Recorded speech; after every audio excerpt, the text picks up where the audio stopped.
భారతదేశముగా 79వ స్వాతంత్ర దినోత్సవము జరిపించుకున్నాము. అందుకు దేవునికి స్తోత్రాలు. అనేకుల త్యాగఫలం, అనేకుల పోరాటం, అనేకుల సమర్పణ, అనేకుల శౌర్యత్యం మన భారతదేశానికి స్వాతంత్రం కలుగచేసినదని ఎరిగి వారందరి జీవితాలను బట్టి స్తుతిస్తూ దేవునికి కృతజ్ఞత స్తుతులు చెల్లిస్తూ ఉన్నాం. కనుక ఆ దినమును పురస్కరించుకొని దేవుని యొక్క వాక్యములో నుండి కూడా కొన్ని విషయాలు ధ్యానిస్తే మంచిది అనే ఆలోచన కలిగి ధ్యానం చేసి మీ ముందు నిలబడము జరిగింది. అనేక వీరుల త్యాగఫలం దేశానికి స్వాతంత్ర్యం లభించబడింది. కానీ దేవుని త్యాగఫలం మన దేహములకు మాత్రమే కాకుండా ఆత్మలకు స్వాతంత్ర్యం లభించింది. అది మనం ఈ పూట ధ్యానం చేయనై ఉన్నాము. యోహాను సువార్త 8వ అధ్యాయము 31 నుండి 42 వరకు చదివాము. 31 నుండి యోహాను సువార్త 8వ అధ్యాయము 31 నుండి 42 వరకు చదివాము. అందరూ తెరిచి ఉంచండి. వ్రాసుకునేవారు వ్రాసుకోవాలా, జాగ్రత్తగా వినాలి. కొన్నిసార్లు వ్రాస్తే వినాం, వింటే రాయం. అట్లా కాకుండా రెఫరెన్స్ రాసుకోవాలి, వాక్యాన్ని బాగా వింటూ ఉండాలి. అప్పుడు మనకు బాగా అర్థమవుతుంది. మరొకసారి చేరిన మీ అందరికీ ప్రభు పక్షాన శుభములు, వందనాలను తెలియజేస్తున్నాం. Praise the Lord. వందనాలందరికీ. కొంచెం పల్చగా ఉంది ఈ దినం. చలి ఎక్కువైంది కదా, వర్షం ఎక్కువైంది, చలి ఎక్కువైందేమో. మొత్తం మీద కొంతమంది ఆబ్సెన్స్గా ఉన్నారు. కనుక వచ్చిన మీ అందరినీ మనస్ఫూర్తిగా అభినందిస్తూ ఉన్నాం. ఏది ఏమైనా 600 106 హైదరాబాద్ నీటి చేత ముంచబడిన ఆరాధనలో ఉండడం మంచిది. అది విశ్వాసి యొక్క బాధ్యత. ఆరాధనకు మనం డుమ్మ కొట్టుకోకూడదు. చిన్న చిన్న కారణాలను బట్టి దేవునికి దూరము కాకూడదు. ప్రభు బల్లకు దూరం కాకూడదు. నాతో పాటు చేయి వేసిన వానికే పరలోక రాజ్యంలో స్థానం అన్నాడు. చేయి వేసే ఇప్పుడు యేసయ్య వస్తే చేయి వేసిన వారే వెళ్తారు. గుండె మీద చేసుకోవాలా. ఇప్పుడు గనక యేసయ్య వస్తే ఇప్పుడు బల్లలో చేసిన వాళ్ళే వెళ్తారు. అది వాక్యం చెప్తున్నా అంతే. లేటుకు వచ్చా, బస్సు దొరకలే, బండి పంక్చర్ అయింది, కొంచెం ఆలస్యమైంది, జస్ట్ వస్తున్నా ముగిసబడ్డది అంటే అది నీ ఇష్టం, నేనేం చేయలేను. వాక్యం మాత్రం అది ఖచ్చితంగా బోధించింది. నాతో పాటు బల్లలో చేయి వేసిన వానికే పరలోక రాజ్యంలో స్థానం అన్నాడు. తర్వాత వేస్తా, ఆఖరేస్తా, అయ్యే ఇస్తాడు, డీకన్లు ఇస్తారు, అయిపోయినాక తీసుకుంటా అంటే ఇక అది నీ ఇష్టం. వాక్యం మాత్రం పద్ధతికి చెప్పాను. వచ్చిన మీ అందరికీ నా అభినందన. యోహాను సువార్త 8వ అధ్యాయము. యోహాను సువార్త 8వ అధ్యాయము 31వ వచనం 32వ వచనం దయచేసి మైకులో చదవవలసిందిగా మనం చేస్తున్నాం. 33 వరకు, 31, 32, 33. కాబట్టి యేసు తనను నమ్మిన యూదులతో, మీరు నా వాక్యమందు నిలిచిన వారైతే నిజముగా నాకు శిష్యులై ఉండి సత్యమును గ్రహించెదరు.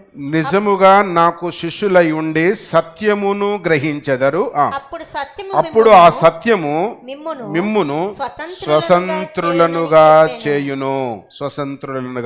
చేయును. ఈ పూట సత్యము, ట్రూత్ అనే మాటను మనం ఆలోచన చేద్దాం. సత్యము అంటే మనందరికి ఈజీగా అర్థమయ్యే పదము. మాటకు సత్యం, మందుకు పథ్యం అంటారు పెద్దలు. మాటకు సత్యము, మందుకు పథ్యము. ఇప్పుడు పథ్యము లేని మందులు వచ్చినాయి. అందుకే మనుషుల ఆరోగ్యాలు అన్నీ పాడైపోయినాయి. ఒకప్పుడు పథ్యముతోనే మందులు ఉండేవి. అంటే అన్ని చెట్ల మందులు వాడేవారు. ఆ చెట్ల మందు ఇచ్చిన వారికి స్ట్రిక్ట్గా చెప్పేవారు, సుమా జాగ్రత్త, పథ్యం కరెక్ట్గా చెయ్యాలా, నువ్వు కొంచెం ఇటడు చేసావో కాళ్ళు చేతులు పడిపోతాయి అని చెప్పేవాళ్ళు. ఒళ్ళు దగ్గర పెట్టుకొని పథ్యం కరెక్ట్గా చేసేవాళ్ళు. పథ్యం కరెక్ట్. కారంతో తినమంటే కారంతోనే తినేవాళ్ళు. ఇక అంచుకోలేదు, నంచుకోలేదు. అన్ని పనికి మళ్ళీ అలవాట్లు వచ్చినాయి. కొంచెం పక్కకు ఉండాలా, కొంచెం వెనకకు ఉండాలా, కొంచెం ముందుకు ఉండాలా. కీర్తన బాగా చూస్తున్నావు. కొంచెం ముందుకు ఉండాలి, కొంచెం వెనకకు ఉండాలి, కొంచెం ఇట్లా అనాలా, కొంచెం ఇట్లా అనాలా, కొంచెం ఇట్లా తాగాలి. అన్నీ వచ్చినాయి. తాగితే తాగండి, నాకు తెలియదు. కానీ ఎంత పథ్యం చేస్తే ఆరోగ్యానికి అంత మంచిది. దేవునికి వందనాలు. శుక్రవారము మధ్యాహ్నము 2 స్పెషల్ మీటింగ్లకు హాజరయ్యా. బిర్యానీ పెట్టారు. శుక్రవారం నైటు ఒక బర్త్డే, ఫస్ట్ బర్త్డే, నేనే పెళ్లి చేశాను. మన్నే మమ్మన్నారు, రమ్మని అక్కడ కూడా నాన్ వెజ్తో తిన్నాను. శనివారం మొత్తం కడుపు నిండబెట్టా. ఇప్పటికి ఇంకేం తినలే. ఛాయలు మాత్రం లోపలికి పోతున్నాయి అంతే. అది నా సిస్టమ్. మధ్యాహ్నం తింటా. ఇక అట్లయితే తప్ప నేను నిలబడలేను. దేవుని యొక్క వాక్యం సెలవిస్తూ ఉంది, పథ్యము లేదా సత్యము అనేది మనము నేర్చుకొనగలిగితే మంచిది. సత్యము అనే మాటను కొన్ని నిమిషాలు మనం ఆలోచన చేద్దాము. సత్యము ఏంటి, ఏది అంటే వాక్యము అంటాడు అక్కడ. వాక్యము అంటే ఏమి అనగా దేవుడే, యేసుక్రీస్తే. యేసుక్రీస్తే దేవుడు. అమ్మ జాగ్రత్తగా వినాల. దేవుడు అన్న, యెహోవా అన్న, యేసు అన్న, పరిశుద్ధాత్ముడు అన్న ఒకడే. మీ భావన వేరైతే మీరు బాగా క్షుణ్ణంగా తెలుసుకుంటే మంచిది. కన్ఫ్యూజన్ కాకూడదు. త్రిత్వాన్ని ఒప్పుకోవాలా. తండ్రి, కుమార, పరిశుద్ధాత్ముడు అంటూ ఉన్నాము. మరి పరిశుద్ధ గ్రంథములో యెహోవా అన్న, దేవుడు అన్న, యేసు అన్న, పరిశుద్ధాత్ముడు అన్న దేవుడే. ఇక్కడ అంటాడు సత్యము అంటే ఏంటి అనగా దేవుడే. చదివిన వాక్యములో మనం ఏమర్థమవుతుంది అనగా వాక్యము అంటాడు, ఆ వాక్యము నేనే అంటాడు, ఆ వాక్యమే సత్యము అంటాడు. యోహాను సువార్తలోనికి వెళితే అంటాడు కదా, ఆ వాక్యమే కృపా సత్య సంపూర్ణుడుగా మన మధ్యన నివసించెను, ఆయనే యేసు. కనుక వాక్యము సత్యము. అందుకే యోహాను సువార్తనే చూద్దాం, చూడండి 14వ అధ్యాయము 6వ వచనములు అంటాడు, మార్గము సత్యము జీవము నేనే అంటాడు. మార్గము ఆయనే, సత్యము ఆయనే. ఏసే సత్యము. అంచేత సత్యమును ఆచరించుట, సత్యమును పాటించుట, సత్యమును అవలంబించుట, సత్యము కలిగి బ్రతుకుట మనకు చాలా అవసరం. ట్రూత్ అనే మాటను మనం జ్ఞాపకం చేద్దాం. కనుక యేసే సత్యం, ఐ యామ్ ఓన్లీ ట్రూత్, ఆయనే సత్యం అని యేసు పలికాడు. ఆ సత్యమును మనం ఆలోచన చేద్దాం. అందుకే జ్ఞాని అయిన సొలొమోను సామెతల గ్రంథాన్ని రాస్తూ, మీరు చదువుతున్నారు కదా బాగా, 3వ అధ్యాయము 3వ వచనములు అంటాడు, దయను సత్యమును ఎన్నడూ విడిచిపోనీయకు. చూసారా, మీరు జాగ్రత్తగా వినాలి, చదువు, బైబిల్లో చదువు. దయను సత్యమును ఎన్నడును నిన్ను విడిచిపోనీయకు. చూసారా, విడిచిపోకుండా పట్టుకోవాలా నీవే. అర్థమవుతుందా? యేసుని పట్టుకోవాలా, యేసుతో ఉండాలా, యేసుతో కలిసి నడవాలా. యేసు వచ్చాడు ఒకరోజు, ఎప్పుడో బాప్తిజం తీసుకున్నప్పుడు, ఉంటాడులే, నీ జాగిరి కాదు ఆయన, నీ ఇంటి ముందు పడిగాపులు గాయడానికి, నీతో ఉండడానికి, నీవే ఆయనతో ఉండాలా. ఆయన పేరు ఇమ్మానుయేలు, మనతో ఉన్నాడు, కానీ నీవు ఆయనతో ఉన్నావా? ఇక్కడ అంటాడు. అందుకే దయను సత్యమును ఎన్నడు నిన్ను విడిచిపోనీయకుము. పట్టుకో. దావీదు జీవితంలో నుండి పోయింది, అందుకే ఆయన ప్రార్థన చేస్తున్నాడు, దేవా యెహోవా నీ రక్షణానందము నాకు మరలా. చూసారా, 51వ కీర్తనలు అంటాడు, నీ రక్షణానందము నాకు మరలా దయచేయి. ఒకప్పుడు ఇచ్చావు ప్రభు, నా అమాయకత్వం, నా నెగ్లెంట్, నా మూర్ఖత్వంతో పోగొట్టుకున్నాను, మళ్ళా అగైన్ నాకు ఇవ్వు అంటాడు. అట్లా దావీదులాగా రోజు ప్రార్థన చేస్తానంటే కుదరదు సుమా. అది మార్కెట్లో వస్తువు కాదు, మాటికి నీకు లాగడానికి. తెలిసి పోగొట్టుకుంటే నీ లైఫ్లో తిరిగి రాదేమో. అందుకే ఇక్కడ అంటాడు, దయను సత్యమును ఎన్నడూ నిన్ను విడిచిపోనీయకము. దయాయనే, సత్యము ఆయనే. అందుకే దయామయుడు అంటాం ఆయన. యేసుకు దయామయుడు. కనుక వాక్యము సెలవిస్తా ఉంది, సత్యము ఎన్నడూ మనల్ని విడిచిపోనీయకూడదు. లోకములో సత్యము లేదు, న్యాయము లేదు, నీతి లేదు. నువ్వు నమ్ముకున్నవాడు నీ గొంతు కోస్తున్నాడు. తల్లి, తండ్రి, బిడ్డ, కొడుక, భార్య, భర్త, తర్వాత సంగతి. లోకములో సత్యము లేదు, నీతి లేదు, న్యాయము లేదు, అంతా మూర్ఖత్వమే. సొంత వారిని మోసం చేయడానికి ఎవ్వడు వెనుకాడట్లే. వాక్యం వింటున్న మనం, క్రైస్తవ లోకము కనీసం సత్యముతో బ్రతికితే కోర్టులో కేసులు తగ్గుతావబ్బా, లాయర్లకు పని తగ్గుతావి, మన జేబులు కొంత డబ్బులు మిగులుతావి. బయట వారి గురించి అనుకుంటున్నాం మనం, మన దగ్గర కూడా మోపయింది. మనమైన సత్యమును అనుసరించి జీవించడానికి ఇష్టపడదాం. పట్టుమట్టి ఇప్పుడు 150-200 మంది ఉన్నాం ఇక్కడ. 250 మందిమి సత్యమును అనుసరించి బ్రతికితే లాలపేట బాగవుతుంది. బ్రతకట్లే. వాక్యము సెలవిస్తా ఉంది. కనుక సత్యం ఏం చేస్తుంది? గబగబా స్పీడ్గా నేను కొన్ని మాటలు గుర్తు చేస్తాను, 3 తలంపులు మీ గమనములోనికి తీసుకుని వస్తాను. సత్యము మిమ్మును స్వతంత్రులనుగా చేయును. అదే చూడండి, ఇప్పుడు మళ్ళీ 8వ అధ్యాయము 32వ వచనము చూడండి, మళ్ళీ చదువుదాం. అప్పుడు సత్యము మిమ్మును స్వతంత్రులనుగా చేయును. సత్యము మిమ్మును స్వతంత్రులనుగా చేయును. ట్రూత్ విల్ గివ్స్ ఫ్రీడమ్, స్వేచ్ఛ, స్వాతంత్రం. అనేకుల త్యాగఫలం. 79 సంవత్సరాల క్రిందట దేశానికి స్వాతంత్రం వచ్చింది. యేసుక్రీస్తు 2000 సంవత్సరాలకు పూర్వమే భూలోకానికి దిగి వచ్చాడు. మనందరికీ స్వాతంత్రాన్ని ఇచ్చాడు, స్వేచ్ఛనిచ్చాడు, ఫ్రీడమ్నిచ్చాడు. దుర్వినియోగం చేస్తున్నావా? సద్వినియోగం చేసుకుంటున్నావా? నాకుంది స్వాతంత్రం అని దుర్వినియోగం చేసేవారు చాలా మంది ఉన్నారు. నేనేమైనా తాగొచ్చు, ఏమైనా తినొచ్చు, ఎక్కడికైనా తిరగొచ్చు, ఏమైనా చేయొచ్చు అనే దృక్పథం అనేకులలో ఉంది. అంచేతనే పాపం అవధులు లేకుండా పోయింది. లోకం విచ్చలవిడిగా బ్రతుకుతూ ఉన్నారు. లోకంలో వాక్యము సెలవిస్తూ ఉంది, సత్యం సత్యం సత్యం. ఏంటి ఆ ట్రూత్ అంటే? సత్యం మనములను లేదా మిమ్ములను మనలను స్వతంత్రులనుగా చేయును అనే మాటను దేవుని యొక్క వాక్యంలో మనం చూస్తూ ఉన్నాం. చాలా రకాల స్వాతంత్రం ఉంది. నేను మచ్చుకు 2 చూపిస్తాను చూడండి. ముందు మనం దేహ స్వాతంత్రాన్ని చూద్దాం. చూడండి, గలతీ పత్రిక, గలతీ పత్రిక 5వ అధ్యాయము 1వ వచనంలో మంచి మాట రాస్తాడు.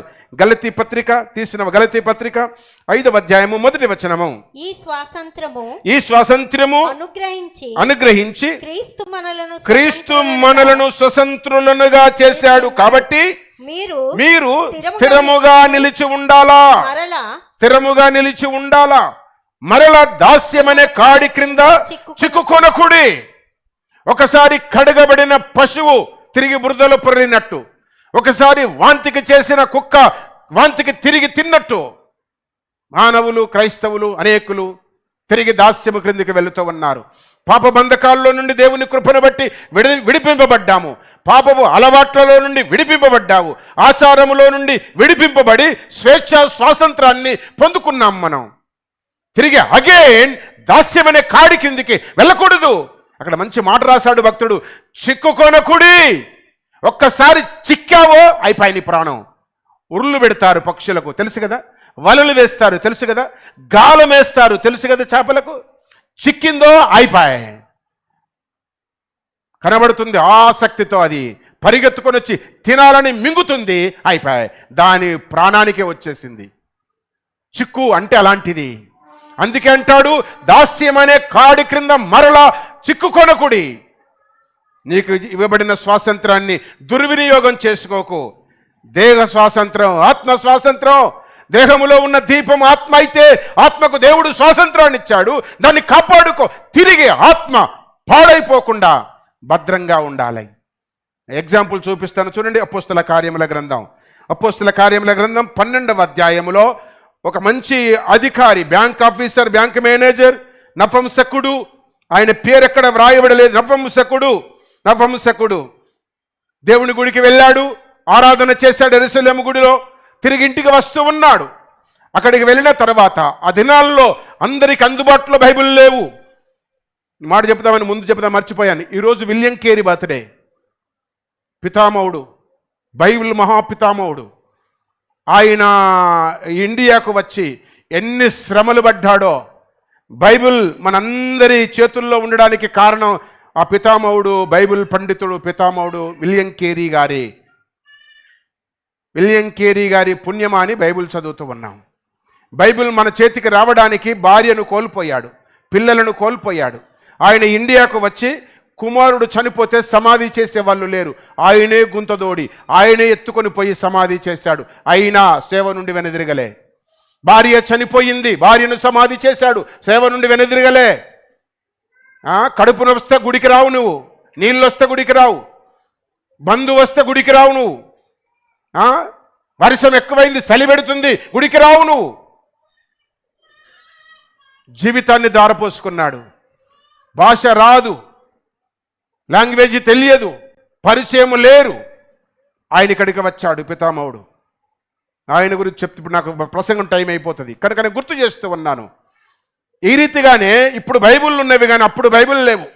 ఈ నపుంసకుడు అనే ఈ వ్యక్తి బ్యాంక్ మేనేజర్, ఆయన మందిరానికి వెళ్ళి ఆరాధన చేసి వస్తున్నప్పుడు అక్కడ కరపత్రాలు ఇచ్చారు, ప్రతులు ఇచ్చారు. ప్రతు అంటారు కదా, ప్రతులు ఇచ్చారు. ఈయనకు యెషయి గ్రంథపు యొక్క ప్రతి దొరికింది. అంటే ఆ పేజీల పుట దొరికింది. యెషయా గ్రంథం 53వ అధ్యాయాన్ని చదువుతూ రథం మీద వస్తున్నాడు. ఆయన రథం మీద వస్తున్నాడు. పూర్వ దినాల్లో ఏమన్నా చదవాలంటే గట్టిగా బిగ్గరగా బయటికి చదివేవాళ్ళు, తెలుసు కదా. ఇప్పుడు మనం కళ్ళతో చదువుతాం, అప్పుడు వాళ్ళు నోరుతో చదివేవాళ్ళు. ఆ నోరుతో చదవడమును బట్టి మనసులో ప్రింట్ అయ్యేది, హృదయంలో దాచబడేది. ఇప్పుడు మనం కళ్ళతో చదువుతున్నాం కనుక కళ్ళతోనే చదివినట్టుంది మన బతుకు. నోరు ఆడదు, మంచిదే కళ్ళతో చదివితే, డిసిప్లిన్ బాగానే ఉంటుంది, కానీ గట్టనే ఉంది బతుకు. మీరు గట్టిగా చదవండి, బిగ్గరగా చదవండి, వినబడేటట్టు చదవండి, అది ఉండిపోతుంది. ఆయన వినబడేటట్టు చదువుకుంటూ వస్తున్నాడు. ఆయన యెరూషలేము నుండి రిటర్న్ జర్నీలో కాగానే ఎక్కడో ఉన్న ఫిలిప్పుకు దేవుడు దర్శనమిచ్చాడు. వరే ఫిలిప్పా, లే లే. ఆయన దేవుని సేవకుడు లే అన్నాడు. యేసు ప్రభు అన్నాడు. అలాగైతే నీవు గాజా నుండి వెళ్ళే మార్గానికి వెళ్ళు. ఏం చేయాలని నన్ను అడగొద్దు, ఎందుకు పోవాలి అడగొద్దు. ఇప్పుడు పిల్లలకు పని చెప్పండి, అరే లేరా అడుగో అంటే, ఎందుకు అంకుల్, ఏం చేయాలి అంకుల్, వాడు 1,00,000 ప్రశ్నలు అడుగుతాడు. ఫిలిప్పు చెప్పాడు, నువ్వేం చేయాలని నేను చెప్తాను, అక్కడికి వెళ్ళు. నోరు మూసుకొని వెళ్ళాడు. గాజాకు మార్గానికి వెళ్ళాడు. అక్కడి నుంచి రథం వస్తూ ఉంది. ఆయన బిగ్గరగా చదువుతున్నాడు. రథాన్ని తోలే పనేం లేదు, అది రోజు పోయి వస్తుంది కదా. ఎడ్ల బండ్లు అంతే, రథంలో కూడా అంతే. ఒక్కసారి రోడ్లు పెట్టి లైన్లో పెట్టేస్తే అయిపోయాయి, రోజు వెళ్తున్నాయి కనుక ఇక వాటిని ఊకేం పెద్ద మన డ్రైవింగ్ లాగా స్టీరింగ్ లాగా ఏం పెద్ద అవసరంలే. అదే బ్రేక్ చేస్తుంది, అదే రేట్ చేస్తుంది, అంతే. ఇంకా ఏదైనా అడ్డం వస్తేప్పుడు అదే ఆగుతుంది, ఏం అడ్డం లేనప్పుడు అదే కొంచెం స్పీడ్ పెంచుతుంది. మన బండ్లు పెంచాలా, గేర్లు మార్చాలా, బ్రేకులు కొట్టాలా, స్పీడ్ బ్రేకర్ దగ్గర ఆగాలి, ఇవన్నీ ఉన్నాయి. దానికి అవన్నీ మనం చేయవలసిన అవసరం లే. ఆయన కూర్చొని బైబిల్ చదువుతున్నాడు. ఈయన అక్కడికి వెళ్ళాడు, యెషయా గ్రంథం చదువుతున్నాడు. ఇప్పుడు ఫిలిప్ అంటాడు, ఓయ్ ఏమో చదువుతున్నావు, అర్థమయ్యిందా అంటాడు. అబే నాకు అర్థం కావట్లే. అవునా, అలాగైతే నేను అర్థం చెప్తా. ఆయన అప్పుడు రథాన్ని ఆపాడు, బ్రేకులు కొట్టాడు. ఈయన రథం మీదకి ఎక్కాడు. యెషయా గ్రంథం యేసుక్రీస్తు శిలువ ధ్యానమును గూర్చిన, శ్రమలను గూర్చిన సువార్త ఫిలిప్పు నపుంసకునికి చెప్పాడు. ఇట్లా 1 ఫర్లాంగు 2 ఫర్లాంగులు 1/2 కిలోమీటర్ పోయేసరికి అప్పుడు ఆ నపుంసకుడు అంటాడు, అవునా, రక్షణ లేకపోతే నేను నరకానికి పోతానా? యేసుని విశ్వసించినట్లయితే నేను పాతాళలోకానికి పోతానా? అలాగైతే బాప్తిజం తీసుకోవాలనా? అవును. ఈ టాపిక్ అంతా కంక్లూజన్ అవుతుంది, ముగింపులోనికి వస్తుంది సువార్త అంతా. పక్కన నీళ్ళ గుంట ఉంది. ఎంత దేవుడు ఎట్లా క్రియేట్ చేశాడో చూడు. ఆ గుంట కొంచెం ముందుగానే వచ్చి దాటిపోయిన పరిచానే, ఆ గుంట కొంచెం లేటుగా, నీళ్ళ స్థలం కొంచెం లేట్ వచ్చినా ప్రాబ్లమే, ఇంకా కొంచెం ముందుగా వచ్చిన ప్రాబ్లమే. కంప్లీట్గా సువార్త తనకి అందించాడు. యేసుని అంగీకరించాలా, పాపాలను ఒప్పుకోవాలా, నీటిలో ముంచడం, బాప్తిసం పొందాలా, అప్పుడే మోక్షం అన్నాడు.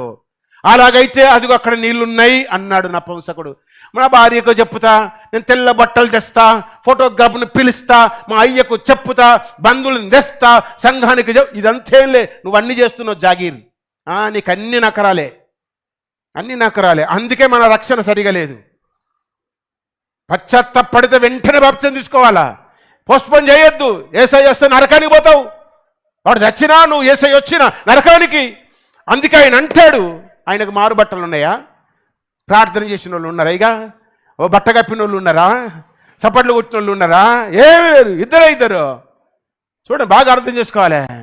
అక్కడ నీళ్లున్నాయి, బాప్తిసం తీయడానికి నాకు ఆటంకమేమి, తీసేయి. అమ్మో, బాప్తిజం లేకపోతే నేను నరకానికి పోతానా? అయితే ఇచ్చేయి అంటాడు. రథాన్ని ఆపారు. ఇద్దరు నీటిలోనికి దిగారు. ఫిలిప్పు నపుంసకునికి, బ్యాంక్ మేనేజర్కు బాప్తిజం ఇచ్చారు. అట్లా బయటకు వచ్చి ఇట్లా చూసేలోపు ఫిలిప్ అవుట్. ఫిలిప్ లేడు, కనబడట్లే.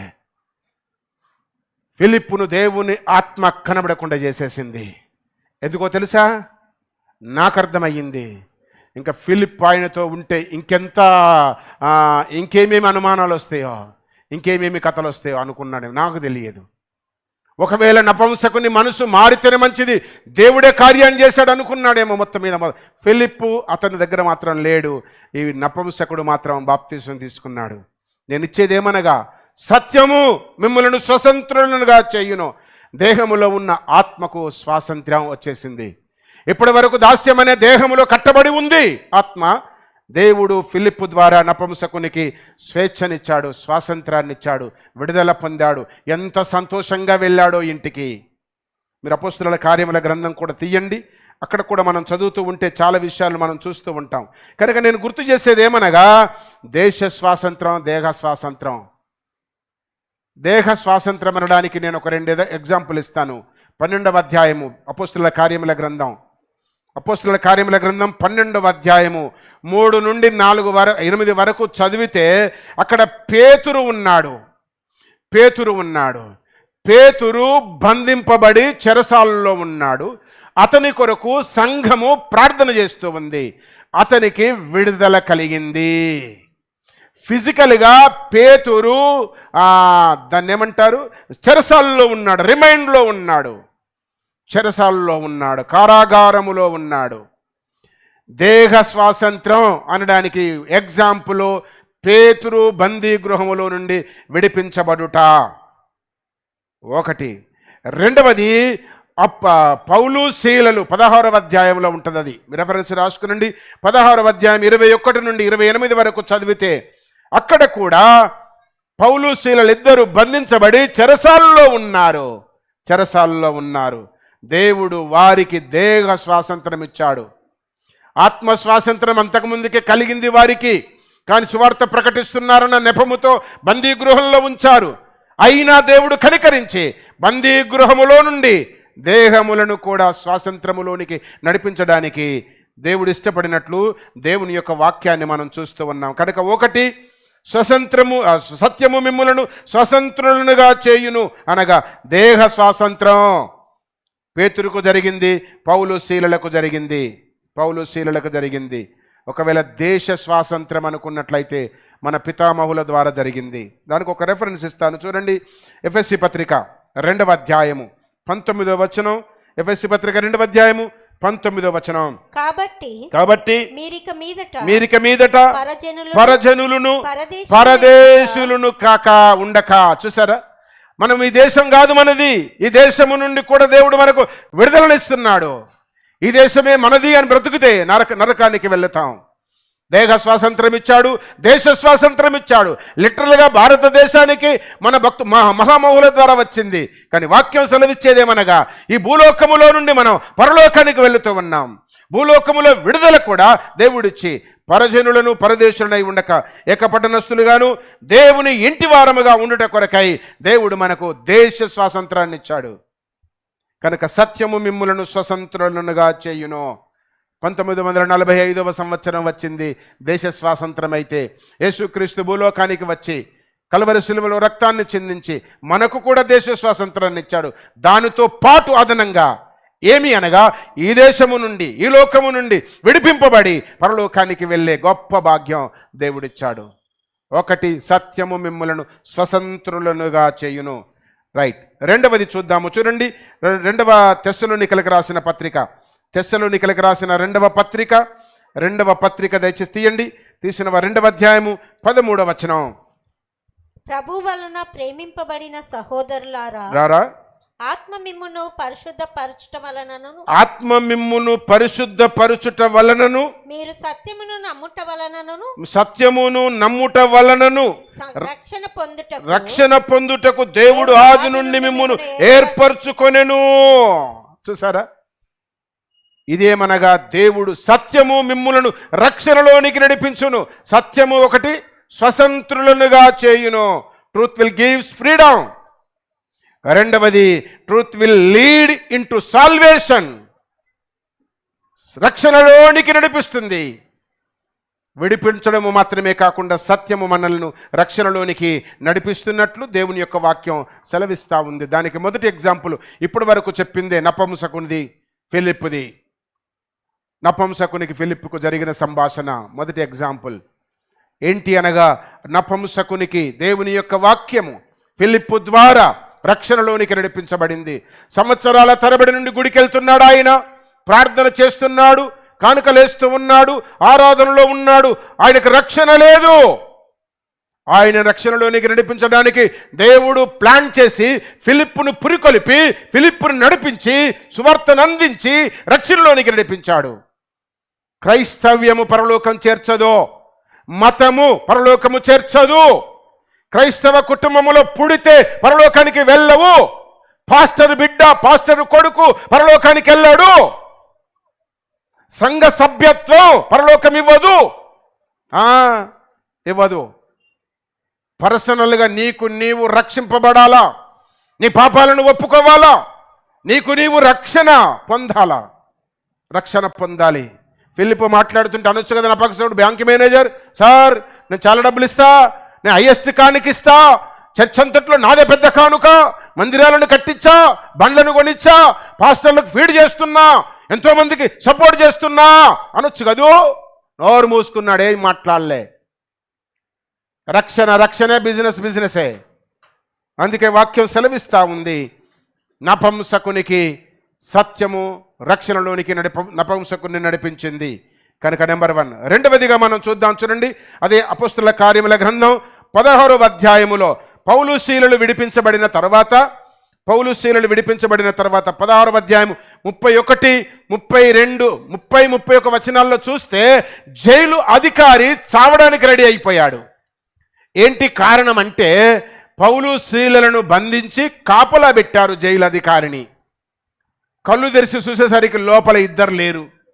అమ్ము బాబోయ్, ఇద్దరు లేరు, ఇకేమన్నా ఉందా, వాళ్ళు దొరకకపోతే నన్ను చంపేస్తారు, ఇక ఎవడో వచ్చి నాకు శిక్ష చేయడం ఏంటి, నేనే చచ్చిపోతా అని కత్తి తీసుకొని పొడుచుకోవడానికి రెడీగా ఉన్నాడు జైలు అధికారి.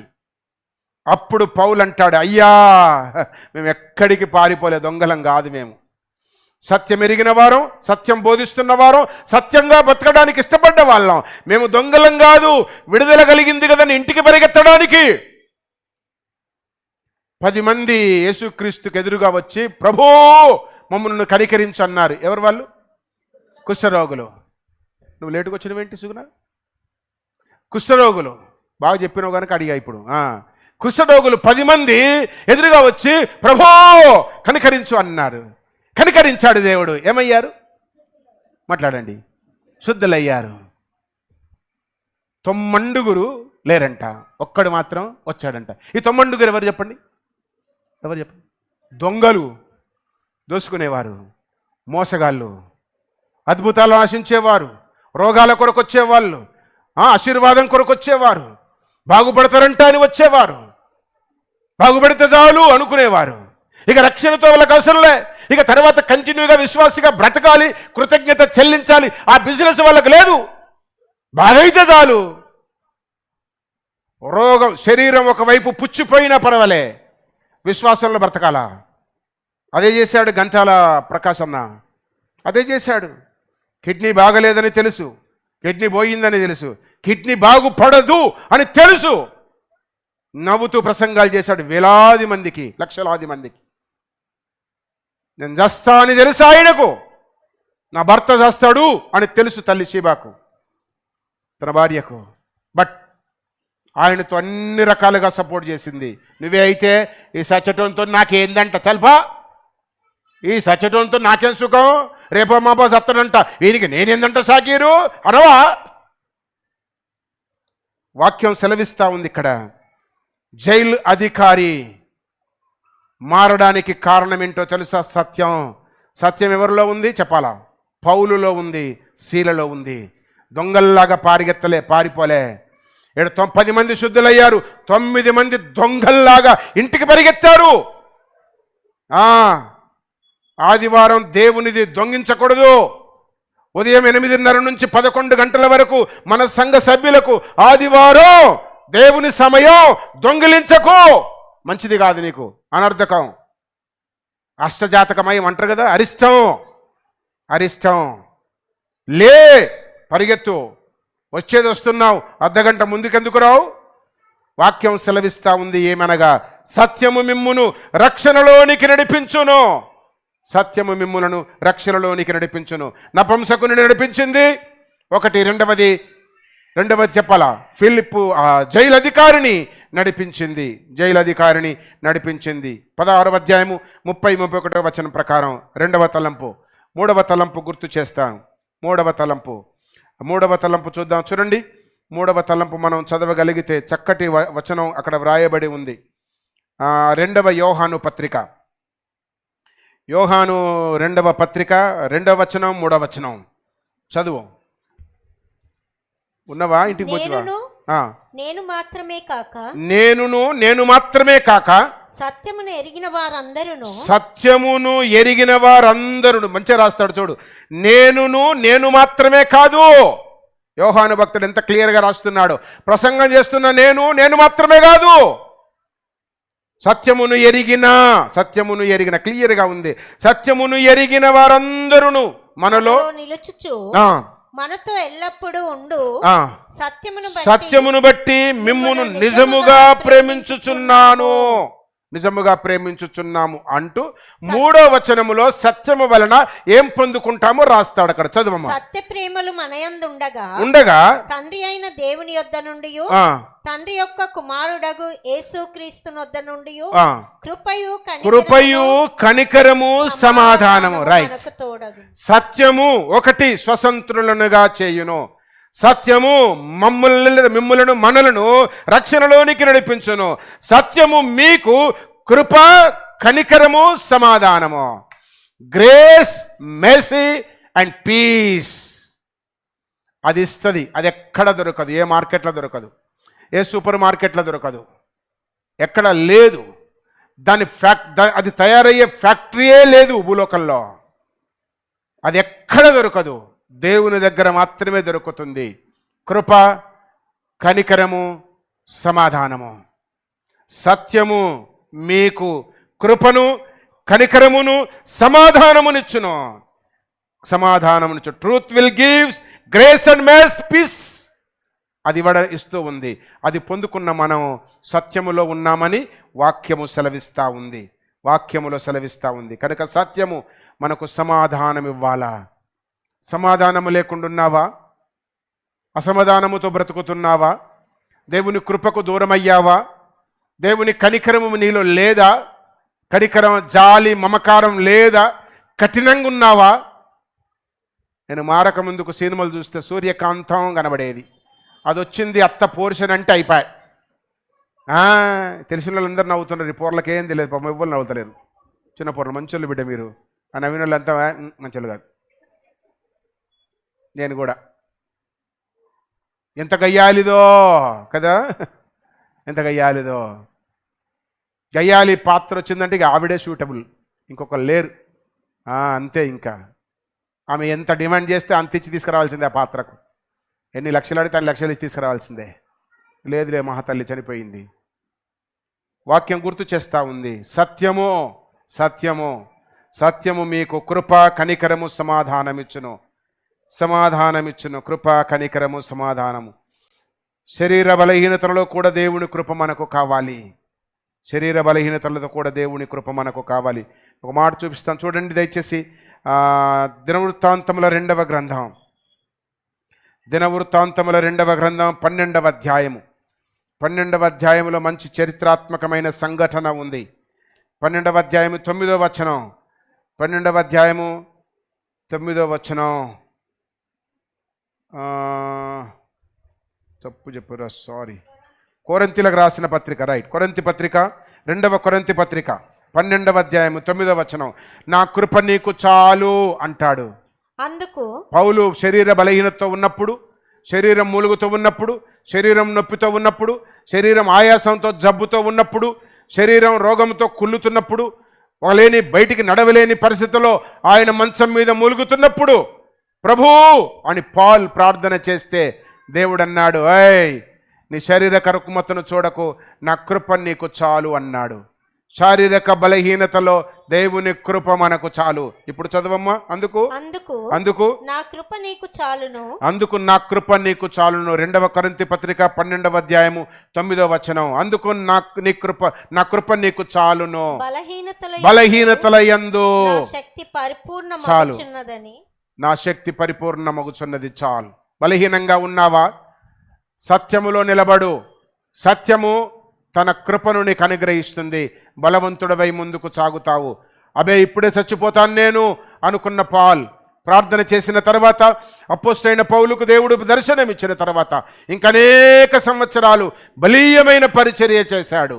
కారణం సత్యము అపోస్తలుడైన పౌలుకు కృపను అనుగ్రహించినది. అంచేత ఆయన గొప్ప సేవ చేసినట్లు దేవుని యొక్క వాక్యంలో మనం చూస్తున్నాం. కనుక శారీరక బలహీనతలో కూడా దేవుని కృప మనకు అవసరం. దేవుని కృప మనకు అవసరం. రెండవదిగా మనం చూస్తాము, చూడండి, ఇశ్రాయేలీ దేశం మీదికి ఇశ్రాయేలీలకు కూడా దేవుడు ఒక మంచి వాగ్దానం చేస్తాడు సాలొమోను ద్వారా. దయచేసి ఇప్పుడు చూడండి, మొదటి దినవృత్తాంతముల గ్రంథం, ఫస్ట్ క్రానికల్స్, మొదటి దినవృత్తాంతముల గ్రంథం 22వ అధ్యాయము 9వ వచనములో రాస్తాడు. దావీదుతో దేవుడు మాట్లాడుతూ ఉన్నాడు, దావీదా, నీకు కుమారుని ఇవ్వబోతున్నాను, ఆయన పేరు సాలొమోన్. ఆయన ఇశ్రాయేలీలకు సమాధానమును విశ్రాంతిని, సమాధానమును విశ్రాంతిని. సాలొమోను ఎవరబ్బా అనగా సత్యమును ఎరిగినవాడు, సత్యమును ఎరిగినవాడు. కనుక సత్యము ఏం చేస్తుంది, ఏమిస్తుంది అనగా కృప సమాధానములను ఇస్తూ ఉంది. మానవునికి దైవ కృప, దేవుని సమాధానం ఉంటే వారిని మించిన వారు లేరు భూలోకంలో, వారిని మించిన వారు లేరు. కృప పొందాడు అపొస్తలుడైన పౌలు, సమాధానమును కలిగి ఉన్నాడు రాజైన సొలొమోన్. రాజైన సొలొమోన్ తీసారా? దయచేసి తీసిన వారు చదవండి. మొదటి దినవృత్తాంతముల గ్రంథం 22:19, 9వ వచనం. నీకు పుట్టబోవు ఒక కుమారుడు సమాధానకర్తగా నుండును. సమాధానకర్తగా, ఇంత చక్కగా రాస్తాడు చూడు, సమాధానకర్తగా ఉండును, చుట్టూ ఉండు అతని శత్రువులందరినీ నేను త్రోసివేసి అతనికి సమాధానము కలగజేయుదును, అతనికి సమాధానమును కలగజేయుదును. ఎంత మంచి మాట. అందువలన అతనికి సొలొమోన్ అని పేరు పెట్టబడును. ఇప్పుడు చదువు, అతని దినములలో ఇశ్రాయేలీయులకు సమాధానమును విశ్రాంతియు దయచేయుదును. ఎంత చక్కటి మాట. కనుక సత్యము ఒకటి మనకు చాలినంత తన కృపనిస్తుంది. రెండవది సత్యము మనకు సమాధానమునిస్తూ ఉంది. కృపా సమాధానములు మనవే అయితే మనల్ని మించిన వారెవరు లేరని దేవుని యొక్క వాక్యం బోధిస్తూ ఉంది. దేవుని యొక్క వాక్యం బోధిస్తూ ఉంది. అందుకే ఆయనతో సహవాసము చేసిన ఎడల మీకు సమాధానం అంటాడు యోబు గ్రంథకర్త. 22వ అధ్యాయము, బుక్ ఆఫ్ జోబ్ 22వ అధ్యాయము 21వ వచనంలో ఆ మాట రాస్తాడు. చూడండి, 22వ అధ్యాయం 21వ వచనం. ఆయనతో అనగా దేవునితో సహవాసము చేసిన ఎడల మీకు సమాధానము కలుగును. ఎంత మంచి మాటను చూడు. ఆయనతో సహవాసము చేసిన ఎడల మీకు సమాధానము కలుగును. సమాధానానికి ఆయనే కారకుడు. సమాధానము కలుగును, అలాగు నీకు మేలు కలుగును. కృపను నీవు పొందుకున్నట్లయితే, సమాధానమును నువ్వు సొంతము చేసుకుంటే నీవు మేలు అనుభవిస్తావు. మేలు మాత్రమే కాదు, 23వ వచనంలో అంటాడు, అభివృద్ధి పొందేదవు. యోబుకిచ్చిన వాగ్దానము దేవుడి ఉదయం మనందరికీ కూడా కలగజేస్తూ ఉన్నాడు. ఎప్పుడు అనగా సత్యమును మనము సొంతము చేసుకున్నప్పుడు. సత్యము వలన కృప సమాధానములను దేవుడు అనుగ్రహించడానికి ఆయన సిద్ధముగా ఉన్నాడు. అందుకే 29వ కీర్తనలో అంటాడు చూడు, 29వ కీర్తన 11వ వచనములో, దేవుడు తన ప్రజలకు సమాధానమును కలగజేసి ఆశీర్వదించునుగాక అంటాడు. యెహోవా తన ప్రజలకు బలమును అనుగ్రహించి యెహోవా తన ప్రజలకు సమాధానమును కలగజేసి వారిని ఆశీర్వదించును. సమాధానమును కలగజేసి ఆయన ఆశీర్వదిస్తాడు. ఎప్పుడు అనగా సత్యమును కలిగి నీవు జీవించినప్పుడు. అదే 147వ కీర్తన 14వ వచనములు అంటాడు, దేవుడు నీ సరిహద్దులలో సమాధానం.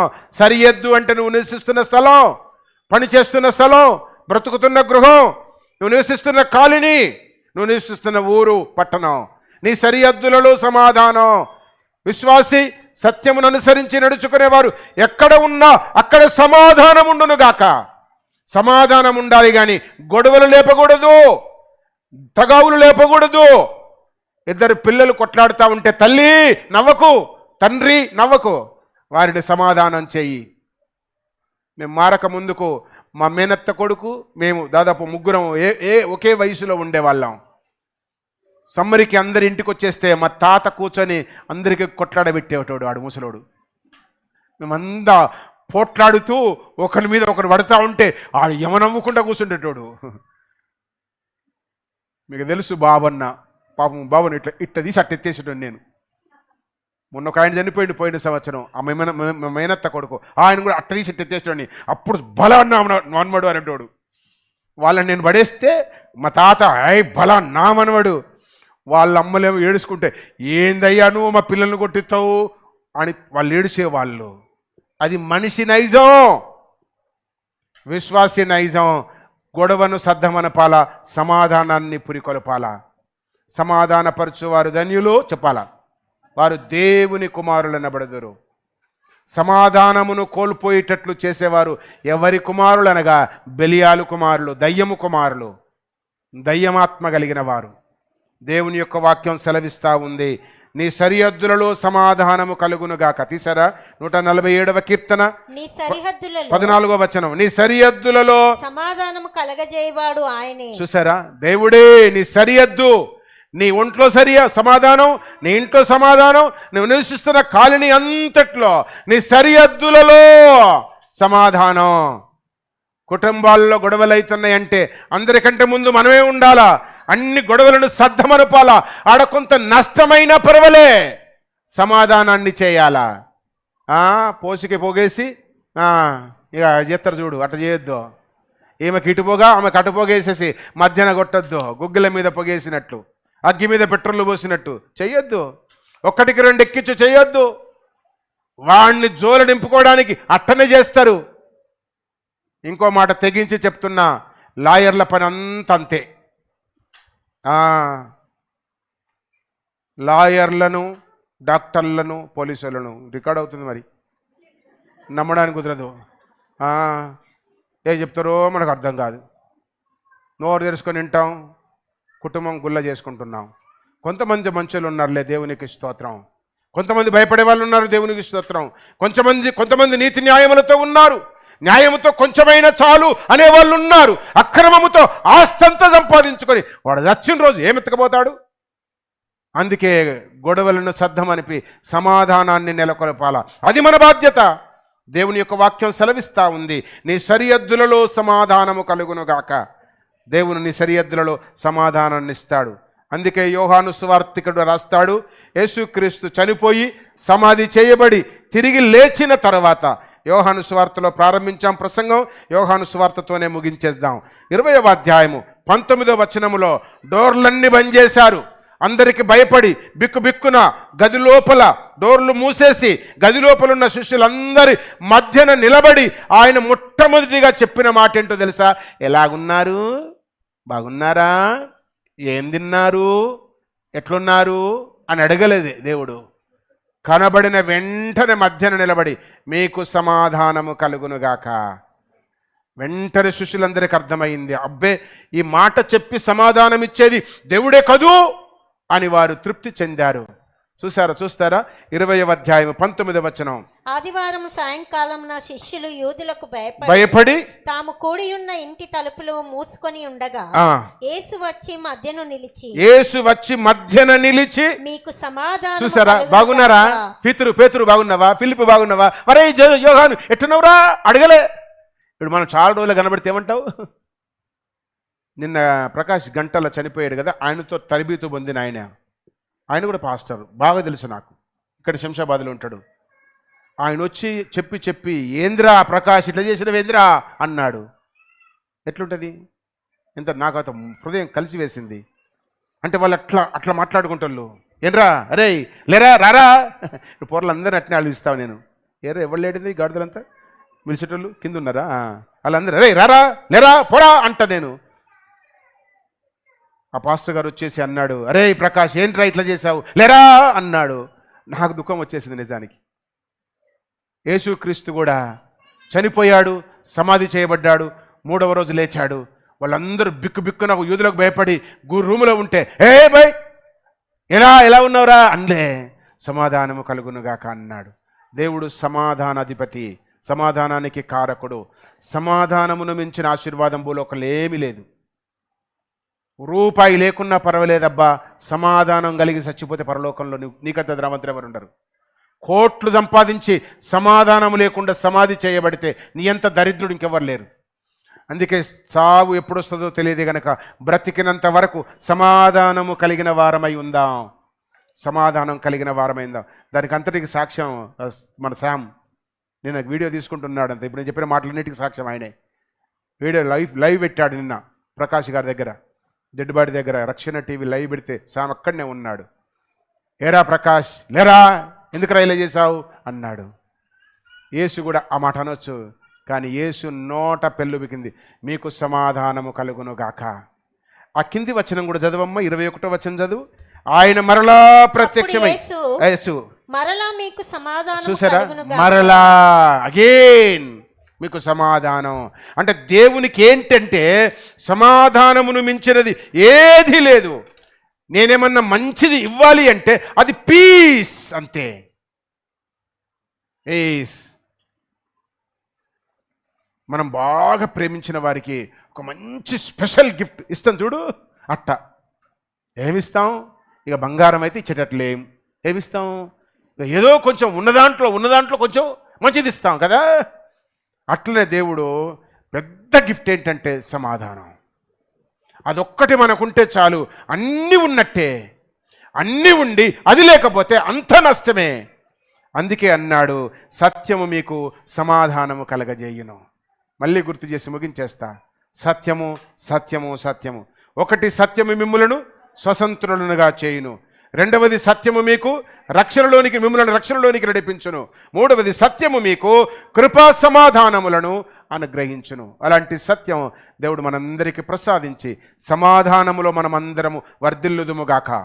తలలు వంచుదాము, ప్రార్థన చేద్దాం. అందరము తలలు వంచుదాము, దేవుని వైపు మనసును మళ్లించి దేవుని సహాయాన్ని కోరుకుందాం.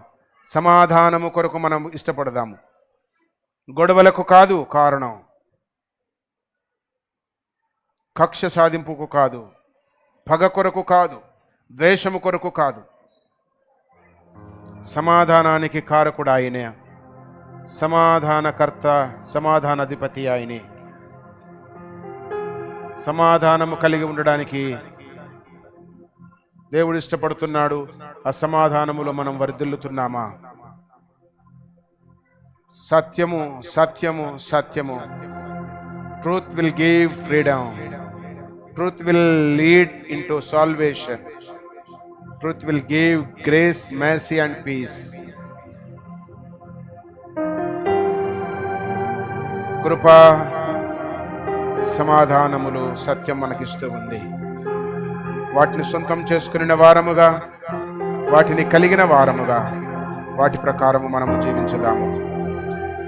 ఒకవేళ ఇంకా సమాధానము కృపకు దూరముగా ఉంటే, రక్షణకు దూరముగా ఉంటే, ఇంకా స్వేచ్ఛకు దూరముగా ఉంటే, దాస్యమనే కాడి క్రింద మరలా చిక్కుకొనకుండా, పాపపు అలవాట్ల కింద చిక్కుకొనకుండా, పాపపు ఆచారాల కింద నీవు బంధుడవై ఉండకుండా దేవుని సహాయాన్ని కోరు. ఒకసారి విడిపించబడ్డావు, మళ్ళా తిరిగి పాపం వైపు వెళ్ళకు.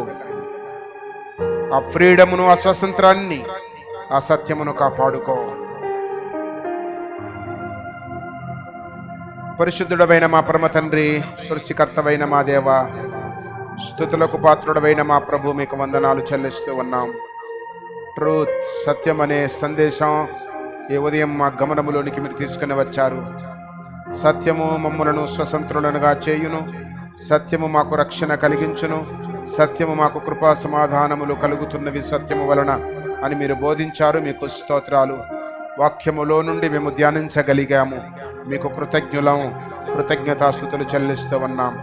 సత్యము కలిగిన వారముగా, సత్యమును అనుసరిస్తూ లోకానికి, మానవులందరికీ సమాధానమును అనుగ్రహించే వారముగా ఉండునట్లు కృపనుంచుమని, మీ కృపా కార్యాల్లో ముందుకు సాగునట్లు సహాయము చేయమని, చేరిన బిడ్డలందరినీ దయతో దర్శించి దీవించమని, బిడ్డలందరూ తిరిగి వెళుతూ ఉండగా నెమ్మదిని అనుగ్రహించుమని, కొరతలను తొలగించుమని, అనారోగ్యంగా ఉన్న వారిని మా ప్రభు ముట్టుమని, బలహీనంగా ఉన్న వారికి స్వస్థతను, అనారోగ్యంగా ఉన్న వారికి ఆరోగ్యాన్ని మీరు అనుగ్రహించమని మనవి చేస్తూ ఉన్నాం. ఎవరి జీవితాల్లో అసత్యం ఉందో నైనా దానిని మా ప్రభు విడిచి సత్యము వైపు అనేకులు తిరుగుదురుగాక, సత్యమును అనేకులు అంగీకరించుదురుగాక, సత్యములో అనేకులు వర్ధిల్లుదురుగాక, సత్యము వలన వచ్చే సమాధానమును సమృద్ధిగా పొందుదురుగాక. వీళ్ళందరి దయతో దర్శించుమని, దీవించుమని, మీ కృపా సత్యములలో మేము ఇంకా ముందుకు సాగునట్లు మీ సన్నిధిని తోడుగా ఉంచుమని స్తుతి, కృతజ్ఞత, వందనాలు చెల్లిస్తూ క్రీస్తు పేరిట ప్రార్థించి వేడుకొనుచున్నాము తండ్రి. ఆమేన్. అందరికి వందనాలు. లేచి నిలబడదాము.